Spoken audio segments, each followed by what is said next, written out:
Welcome to the Low Carb Athlete Podcast, where we focus on discussing topics to help you burn fat, optimize health, and improve performance in life and sports. Transform the whole you from the inside out with the holistic method. Let's dive in. Here's your host, Debbie Potts.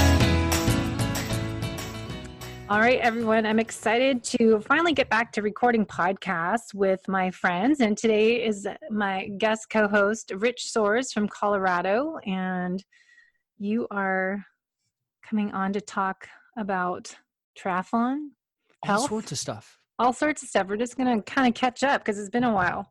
It has been a while. It's good to catch up with you. Great to hear your voice. So it's funny because as you know, I was showing Rich well, I don't know. I could post this as video, but it's pretty funny. I'm in this Airbnb unit, and we'll talk about it, in the mountains inland from San Diego coastline, and I'm in the closet. But it's the best sound. I can see Neil's clothes hanging behind me, and the window beside me has a beautiful view. I just posted on Instagram. It's like the best recording studio, but it's a good background. Who cares what the studio looks like? It's what it sounds like, and it sounds good. So talk about, in Colorado, what you're in the trenches with the endurance athletes of the world, or so many of them are here. And I just moved to San Diego, and, I know there's tons around here. The outer driveway, there's the best cycling routes, and some of Kelly Jones and other triathletes. So I'm just kind of tapping into that world eventually. But talk about your world and, like we were saying, the new normal with everyone with the COVID pandemic staying at home and races being canceled. What kind of things have you become aware of and going on in your neck of the woods? Yeah. So, I imagine that some of these experiences will be similar to what other people are experiencing, depending on where you are in the country. And some of these might be a little different, but, just around here, I just kind of take you through, so I'd probably say, for us, things started really shutting down the very end of March. And, some things really started to shift, right? People started to work from home. The big trend back in late March, early April was, online were, home gym setups, right? What were people doing to stay fit because they couldn't go into gyms? And, the other thing that we noticed here, and it wasn't quite maybe early April, maybe mid-April, when things started to warm up a little bit, the outdoor activities just skyrocketed. And what I mean by that was you would see congestion on trails and riding routes and paths, bike paths, and things that you hadn't seen in the past. And I think what people were doing was trying to find a new way to stay active and things that they hadn't done before. And for some people that was cycling. For a lot of people that was, starting their first run program. And I actually at work, I got asked to actually help put together kind of, a guide for new runners to start a program safely and successfully. And so, one of the other kind of big indicators around here was, and it was funny, I was just in a bike shop the other day, the run on bikes, even though bike stores weren't officially open, you could order a bike and pick it up, or get a very, very controlled, sales process on a bike around here. There isn't a bike under $2,200 here in Colorado. I mean, the Walmarts, Kmarts, all of those places are all sold out. And even in the bike shops, they've got nothing in inventory under $2,200. Wow. Do people use those motorized bikes? E-bikes. E-bikes. Yeah. E-bikes. E-bikes has been a very strong trend. And I remember, maybe it was last year or so, we were talking with the folks at Specialized, and some of those product folks really think that, maybe not the next decade, but maybe the next decade after that, e-bikes will start to outpace the sale of traditional bikes. Well, I think it allows cycling to be more, I don't know, user-friendly, or whatever the term would be, that anyone can do it, because, all the hills where you are and where I am now, it's I can't even get out of our driveway without A struggling. little assist. Yeah, it's like, gosh, that's smart. And I know back roads trips, I've heard people that can go with their spouses and they both could ride similar pace. One's on a road bike, one's on the little energy pack bikes, and they can go up the hills same pace one after another. So it is interesting to see those sales go up. And just as we just moved to San Diego 2 weeks ago, that how many cyclists I see when we're at the coast, and it's kind of cool. So I think what you're saying is that a lot of people, since COVID started, we have to find alternative methods to stay healthy and to get outside and train. And I was always blessed when this started in the beginning that we were able to go bike riding. Living in Seattle, we had pretty decent weather, and we would, be thankful that we could get out, because if you don't exercise, as cyclists or runners, you were stuck at home and just walking around circles around your neighborhood. So it is kind of a treat to be able to bike and not have that taken away from you. Yeah, and I think, while some people discovered, outdoor sports, maybe because they were used to being in a gym and they kind of adjusted and found a new hobby, maybe. Mm-hmm. For those, and I think a lot of athletes, my athletes, myself included, have picked up some new habits that are around strength training. That my DIY program is so much better than it was before this pandemic. My ability to do functional strength, weight-based functional strength, having some routines, having some new workouts, having some new tools here at the home has allowed me to do more of that at home and not be so reliant on the gym. And, one of the things I've noticed is things have started to open up. The number of people that are going back into gym is lower than you might have, than I think a lot of people expected. And I wonder, and I'm kind of curious what your thoughts on this might be too, if part of that is people have developed new routines, right? They've got their new DIY program, and how much of that is just out of concern of being in public places. And I imagine it's a little bit of both, but I'm really encouraged that people have found new ways to stay healthy at home. Yeah, I know I've talked to Aaron Carson a few times this last month or so, and 2 months, and hearing, as I'm so thankful, by the way, that I closed my gym in October 1st, 2019, because I feel sorry for those fitness studio owners, the brick and mortar type of businesses that are struggling and even reopening.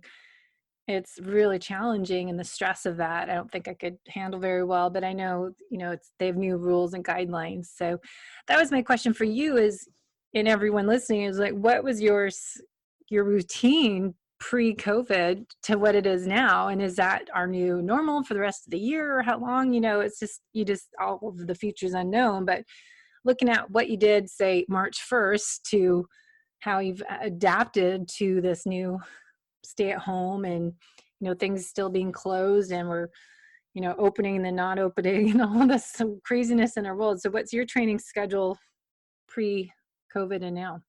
Yeah, it's a good question. And so I'm actually going to give you kind of three little snapshots: one pre-COVID, one during the kind of strict shutdown, and then a third of kind of reopening activities. And so kind of pre-COVID, it was early season. It was really just starting to get into some base training. So base training from here in Colorado, unless you've got a nice day, you're doing a lot more riding on the trainer. So I was doing a lot of trainer work, doing some outdoor runs, but they were fairly unstructured. It was still pretty early season. And I was swimming about 3 times a week, which was great, able to hit the pool. Then COVID. And then, of course, also doing some strength training. And I try to do my core work at home and some functional strength work in the gym. But of course, gyms were closed during COVID. So what I adjusted was, obviously swimming went away cold turkey, right? Just gone. So my first concern was, how do I continue to stay in swim fitness?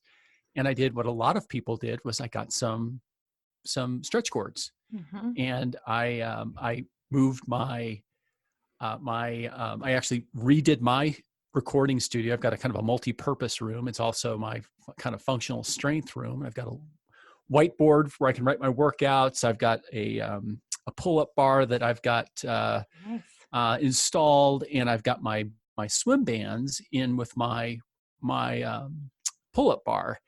And so I can do, when I'm doing my back strength work, I'm in that room doing pull-ups, and I've got my stretch cord such that I can be kneeled down on the ground in a great alignment for doing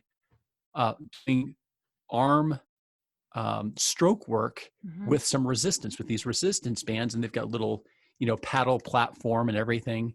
And that, honestly, it's kind of strange, but in a way, when I return to the pool, kind of that third phase, as things have started to reopen, I found that my top speed is actually pretty good because I've got some pretty good strength. My aerobic fitness and anaerobic fitness in the water is probably a little not kind of kept up with my strength. So that's just kind of now starting to catch up. Been riding a ton outside now that things have opened up, gotten a little bit warmer. Lots of riding outside, lots of good volume on the bike, and running has been great for the summer. I do worry about when the fall comes again, just keeping that stuff up and, probably just return more to indoor training.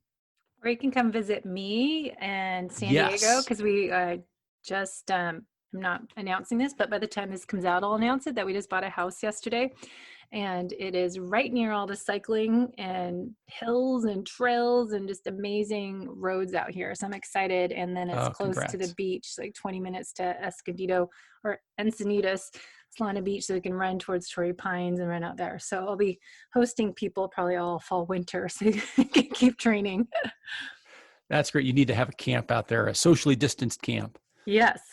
No, we do have lots of space in this outdoor area that I was like, oh, I can do yoga and have all this stuff. So training outside, that's kind of what we're talking about today too, is quality of life. And I made a little infographic, QOL, that it's really, making this pandemic the best that you can and find the gifts in everything that's bad, and what are your learning opportunities, and how to be more mindful and positive and have positive energy, positive vibes, and how to create more that quality of life. And that's what, we've been doing, my husband and I, and just trying to embrace this change and make it positive. For example, I've gotten off Facebook, and I just have my Instagram Low Carb Athlete connect to my Facebook Low Carb Athlete, and I go to my nutritional therapy and FDN group pages. But that wasn't good for my lifestyle, to be inundated with negativity and stress there. So a lot of changes I've made,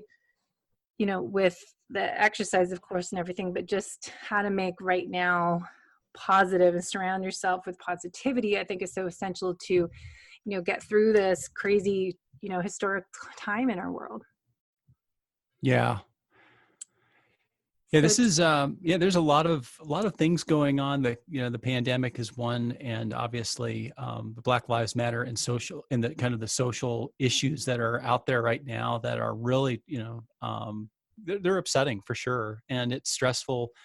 No matter how no matter what demographic you're in, it's sad and tough, and it's hard, and so.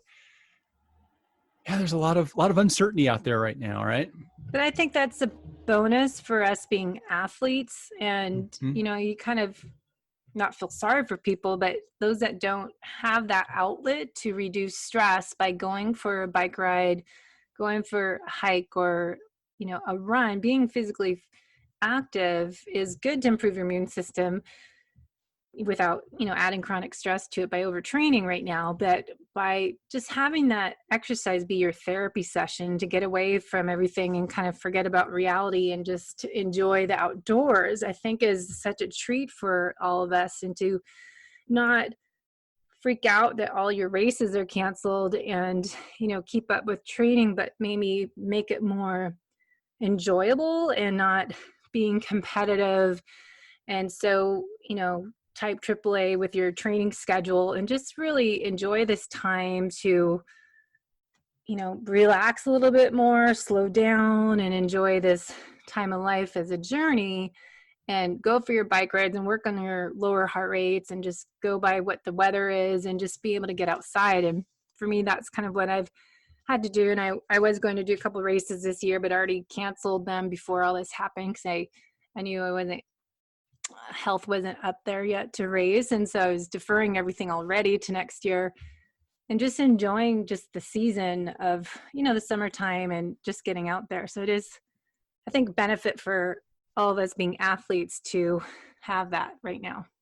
That outlet is super important, I think, to both your physical and your mental health. And I think, kind of the other thing, I think that you talked about this in terms of a gift, and I'm trying to look at the silver linings as well. And I think one of the gifts here is, at least for me, it's been a little bit of simplification in my schedule, right? Being able to work from home. Yep. There are some things that I take out of my routine now that I don't have to worry about on a daily basis, like, packing a lunch or preparing a lunch, to take to work, and, the commute to work, and the getting ready, getting dressed up for work, and all those things. And, all of those things added some time back in my schedule. And in a way, being in this multifunctional kind of space for me, where I record and where I work out and where I do other things, it has it's simplified things and allowed me to focus on, give me mental space to think about, okay, well, what can I use that time for? I can use that time to shop better for food, right? And think about, kind of plan my meals and eat better. And fortunately, when the grocery stores were ransacked and their inventory was ransacked on the inner aisles, the crap, where the cleaners and the crap and the everything else was, the produce sections were awesome. Mm-hmm. At least here, right? I remember thinking, wow, everything is ransacked, but the selection of produce is off the chart. It's great. And so that just, kind of, you use those cues and kind of go with the flow. And it really kind of helped, health and well-being. If you're just paying attention to those cues and trying to channel that extra time into things that are good decisions for you. And every day I try to just kind of evaluate my day on the decisions I made. And did they move me forward toward my goals, or did they move me away from my goals? Yeah, and I said this from, since March, that this is time when we're forced to rearrange our schedules and stay at home. And I mean, we're athletes, hopefully they're taking care of the whole person and working on their food, nutrition, and sleep and all that, but just the whole world to take this as a gift that you better start taking care of your health, because you really need to improve your activity, improve what you eat. I think that was the biggest lesson, that everything happens for a reason. Why are we going through this worldwide pandemic, and why is this happening? Well, maybe people need to get outside more. They're lacking vitamin D. Maybe they need to eat real food and digest it properly, and stop taking all the vegetable oils and sugars and all the crap, and getting their exercise and not doing too much, too little, all of that stuff. I just think okay, that's what everyone should be doing. You should be washing your hands. You shouldn't be touching your face after touching something dirty. I mean, it just seems like there's learning lessons left and right now. And my big question, and I'm interviewing Mike Mutzel next week, and he's really been speaking out about, he's high intensity health guy, and he has really speaking out about the whole treatment of this COVID and solutions for it, and face masks and nutrition, and how much of it, who reacts more to COVID, gets sick and is go in the hospital. And it's really what can you do to prevent, or what can you do now to improve your health and your immune system, build resiliency, so when we are able to go back to living life like we were trying to do now, and not you're going to be exposed eventually to COVID disease, I was saying. And we have to prepare, staying at home. And now we're kind of in that phase 2, phase 3, wherever you are, but you should be preparing your body so when you're out there exposed to different viruses, so you can defend yourself. And you've taken the last 3 months of building that inner self-defense mechanism with your innate intelligence that we all have, instead of staying home, staying up late, watching TV too late, eating a bunch of processed foods, overeating sugar, stuff you normally probably wouldn't do, and just sit on your butt more because you don't know what to do, you know where to go. And I kept saying that I think this is a learning opportunity to, take control of your own health, make that choice.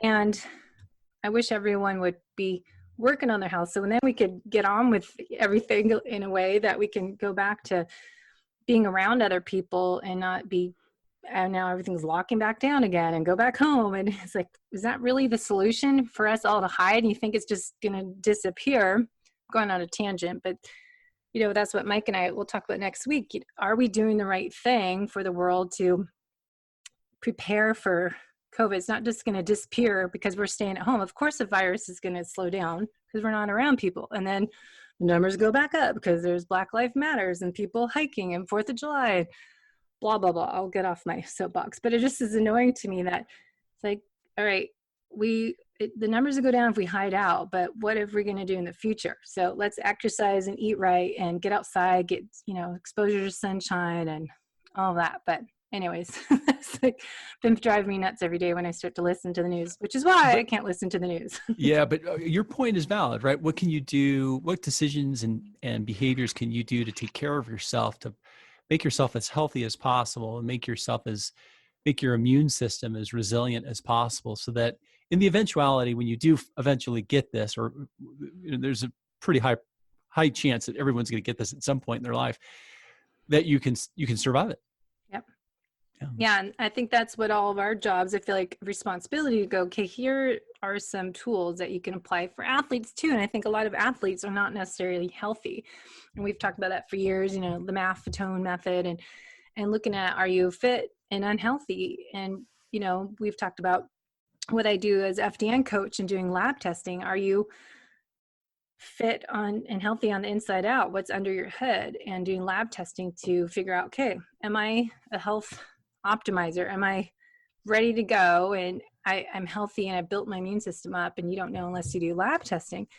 But I think it's, you know, athletes need to realize that they need to work on their health. You can't just out exercise a bad diet or bad lifestyle habits and out supplement your lifestyle habits. And we need to really train the whole athlete with all the different lifestyle habits to become more resilient, to build that immune system up from your gut, which is, you know, focusing on gut health by training more. Because I know a lot of people were doing way too much training when this started. They're doing HIIT training and burpees and box jumps and all this body weight stuff every day and doing hard runs and training in that black hole, that they're adding more stress to their body, not helping it. So I think it's really important for athletes to think you're not invincible. You know, there's people that are fit and strong and totally buff, and they might eat crap and sugar and vegetable oils. So what do you think on that? Do you think there's a lot of athletes that you reach out, talk to, that aren't really taking care of the whole person, just relying on their training schedule to stay healthy?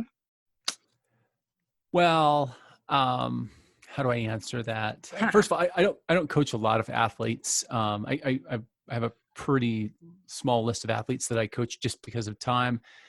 But I think that there are athletes out there who may not be paying attention to what they put in their bodies. I've worked with those athletes, and what I try to do is have them kind of identify the opportunities themselves. And, you know, what I'll do is I'll work with them and ask them, you know, where are the opportunities for you to get healthier? And usually they'll brainstorm that themselves and they'll come up with their own ideas. You know, it might be, and they may not seem, you know, quite enough to really move the needle, but if they're moving in the right direction, I kind of just work with it. So even if it's, well, you know, Rich, I think I could probably eat a little bit more fruit every week. Okay, well, let's talk about how many servings of fruit you think you have a week right now. What would be a goal? Or sleep, right? Sleep is always a great one, you know.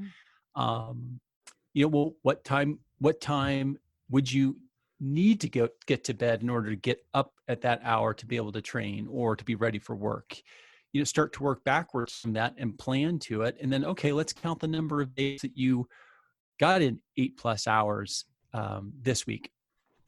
Okay, what's the goal for next week? And just make incremental small improvements, but have it be their ideas and kind of use their interest and their curiosity about how to improve themselves, you know, to help themselves. You're a coach, right? You don't have to dictate it. Sometimes it's just asking the right questions and helping them discover the path.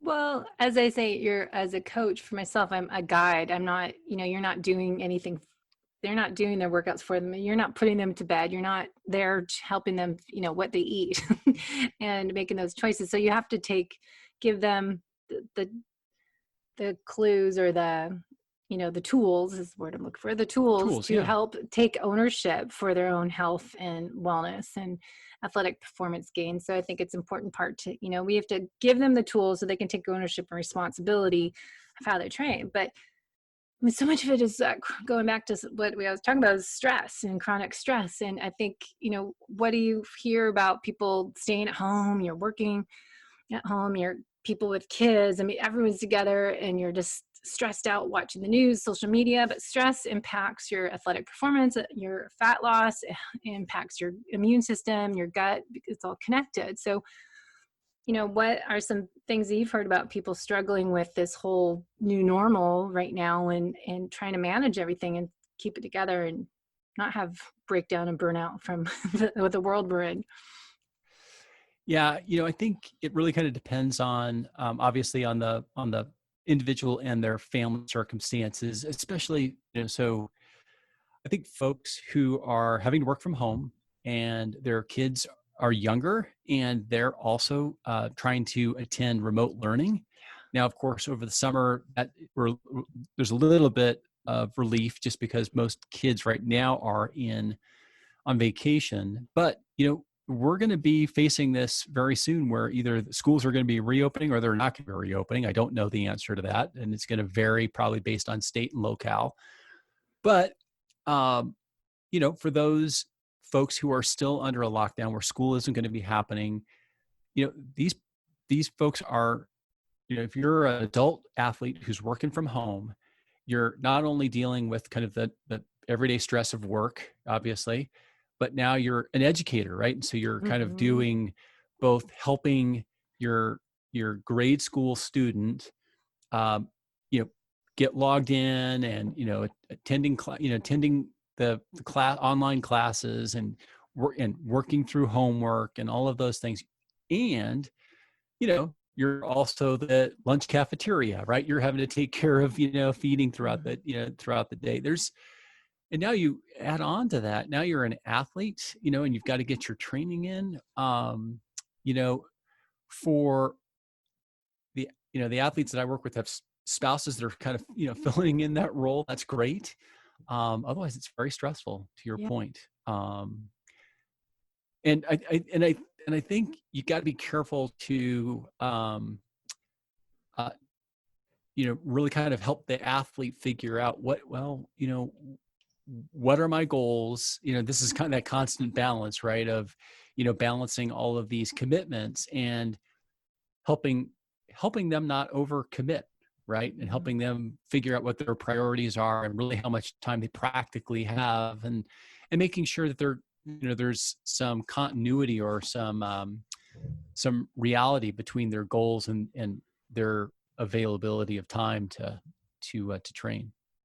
Yeah, and I think it is very stressful. I know the health coaching clients I have right now, a lot of them have kids, they're homeschooling, they're making the dinner, clean house, and if some of them work as well. I mean, it's a lot to juggle. So I think, pre-COVID, it's a more stressful time. And just, again, going back to, people watching the news too much or arguing on Facebook about different opinions, because, you hear 100 different opinions on everything. So there's arguments left and right. So I think you have to really identify what your stressors are, external stressors, and really work on what you can control and what you can manage a little bit by, like, we started doing yoga. And one of the gifts came from this staying at home, not be able to get up at 5 a.m, go to the gym, is that we get up, take our time, have a sip of coffee. I make our French press coffee. Then we do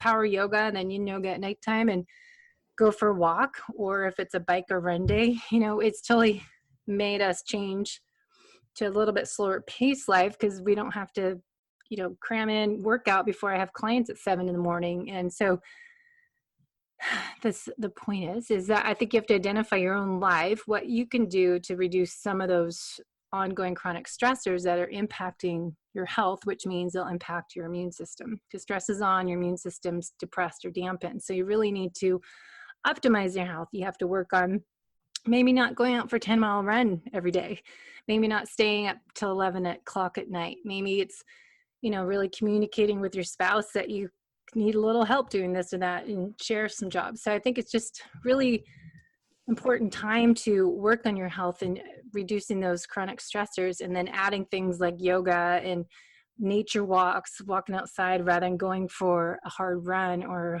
a more intense workout. That we have to really juggle things around a little differently and just pay attention to your own individual stress response. Well said. Yeah. I mean, so like going back to what I was asking you, how's your life different from pre-COVID to now?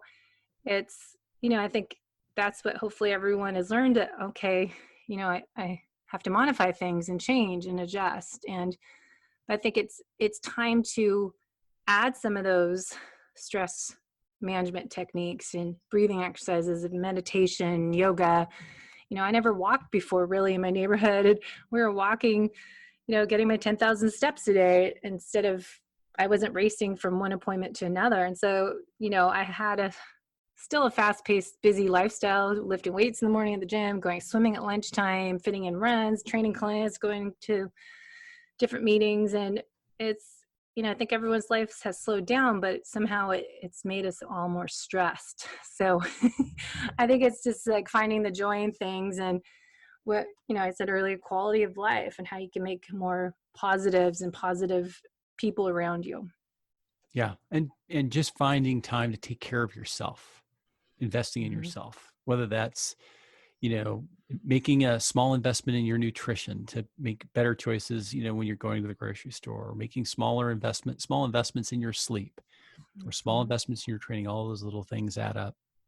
Yeah. And the lab testing too. Like I just have a bunch of labs, and once we get settled here next week, so I'm going to start running my labs to get retested, because I want to do it every 6 months. And we run them all at once. You can look at the whole picture and then investigate on how I could even be healthier. How can I optimize my health and not settle for where I am now?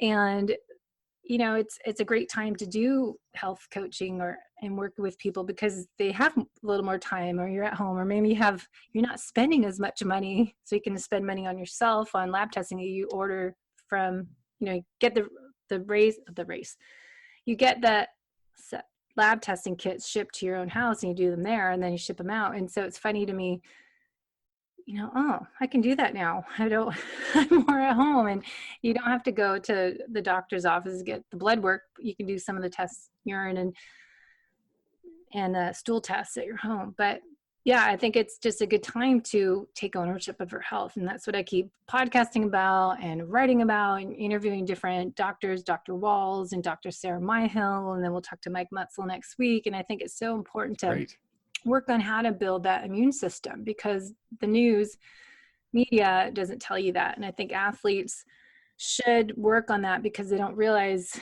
the importance of gut health to improve your immune system. And exercising too much can be, again, that extra source of stress that can, cause more, leaky gut, and permeable gut wall lining is leaky gut. So it's just really looking at all these different things right now, how we can get stronger while we have a little more time.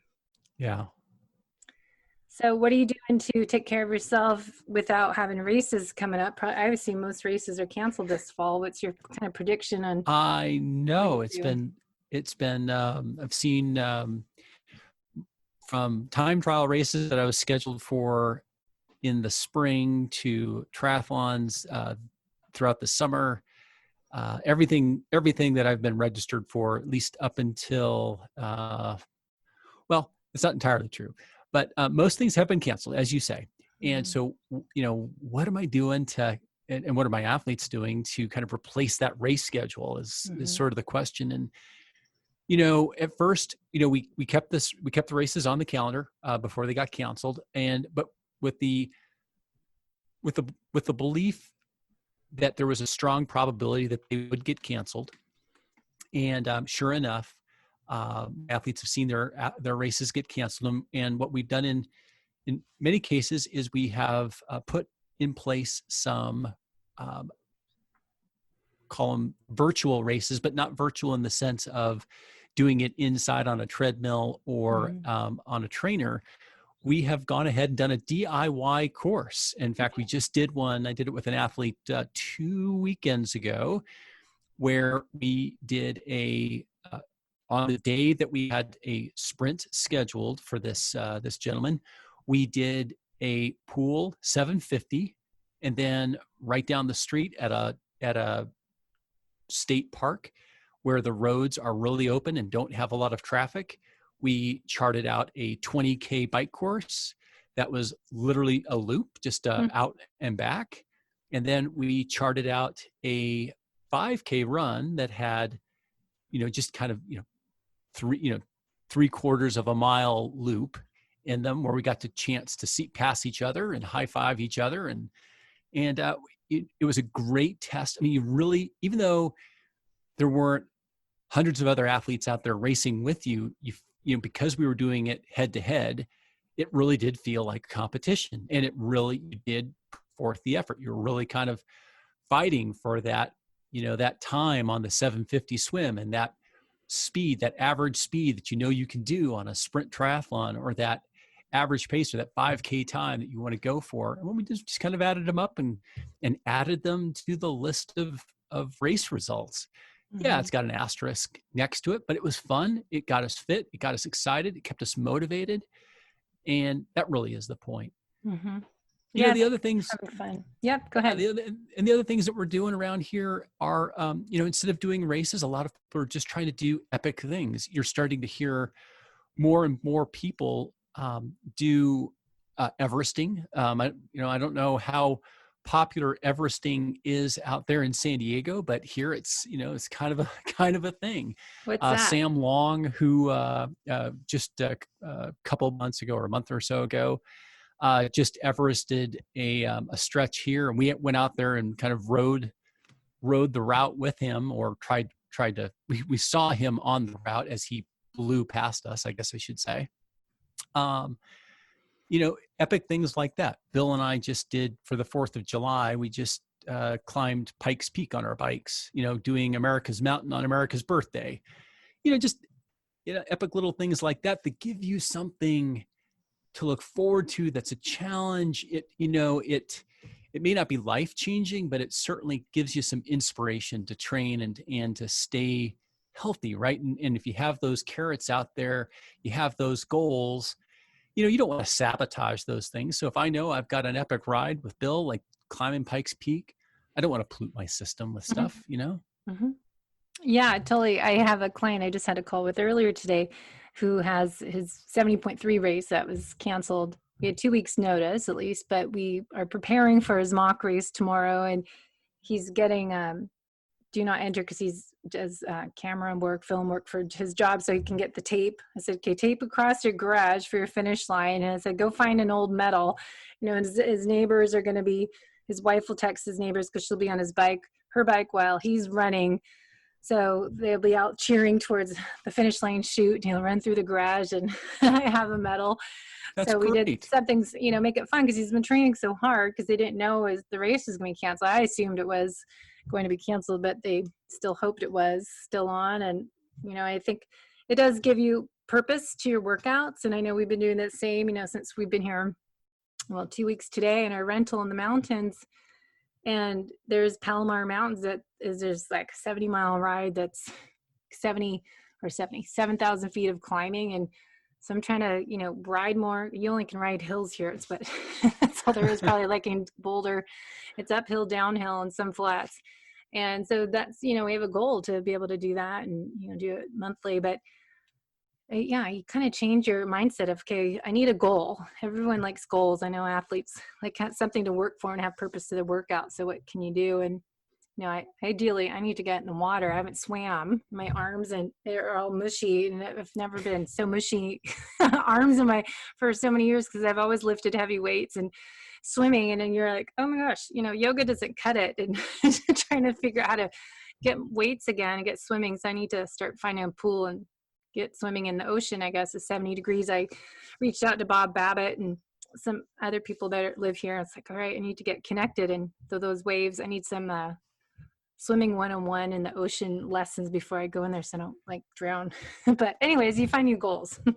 Yeah, no, it's a great point. So if, folks who might have a race on the calendar, or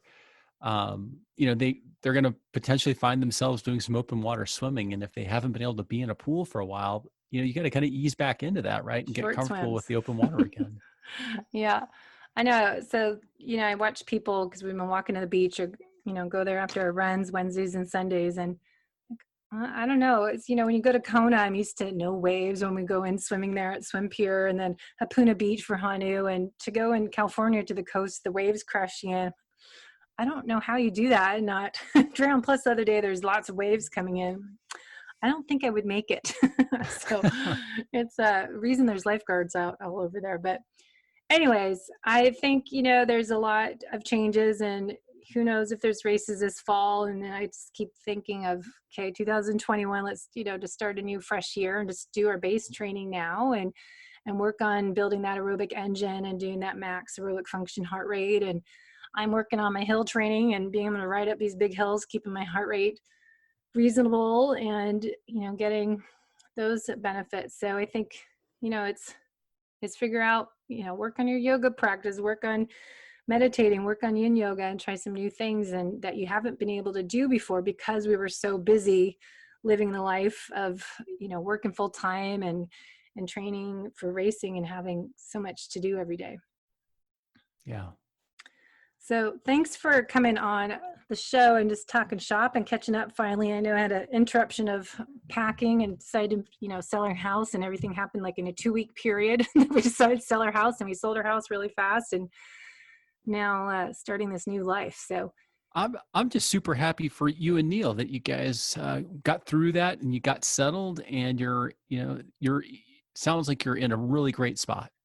It's so funny because people think, wow, why'd you move? It happened so fast. I'm like, it all, like, I recorded that podcast we had out the other week that you listened to, that it was in phases. And I always feel like everything happens, and, everything was lined up for us to move. And I've always wanted to live here my whole life, just never could. I've, was committed to personal training for years and having my own fitness studio for 10 years.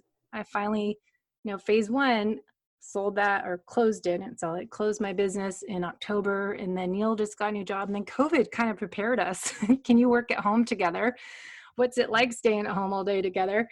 And, your life kind of changes with the whole stay at home COVID stuff, but it actually was a benefit for us to kind of start this new journey. And, we were talking earlier about what your life is now compared to that. And I don't think I could really ever heal my body from my chronic stress issues. I always have like 1 step forward, 2 steps back, including my studio. And really to heal and rebuild my own self was, forces us all, as I said before, to slow down and to take inventory of what's important and what you need to do. And, coming here and live in an Airbnb for 2-3 months in the mountains, that we have this 1-bedroom apartment, and it's just amazing. It's like, I would never just wake up and have coffee and hang out in bed a half an hour and go work out. I mean, I've always, since college, gotten up early and, always been a fitness training, working at 6:37 in the morning. So it's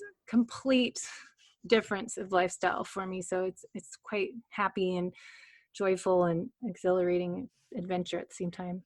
Well, I'm glad that you've got a new adventure and a new chapter, and it's great to come back on. And I hope that people will check out 303 Endurance Podcast. We've got a great interview this weekend with Karen Smyers. We talk a lot about, good. Yeah, so we're really excited about it. It's a real great interview, and she's got a really neat event that she's driving next weekend called Wheels of Change, and they're going to be doing the largest Strava art ever, and it's like black. It's going to be spelled Black Lives Matter, and the letters are like miles and miles long. You can see them from space. They're going to actually cross 3 states. What? Wow. Yeah. So check it out. Wheelsofchange.us, I think it is. That's awesome. Good for her. Yeah. Well, good. Well, keep up those interviews, and we'll keep collaborating and working on the health coaching side over here, and you're in the triathlon endurance world and all those top athletes around you. So keep it up, and we'll talk to you soon. I mean, you can come to our new compound when we move. We'll need furniture, but I have a great training area and a glass hut that has view 360 degrees and close to all these trails. So we'll start doing some retreats in Escondido, California.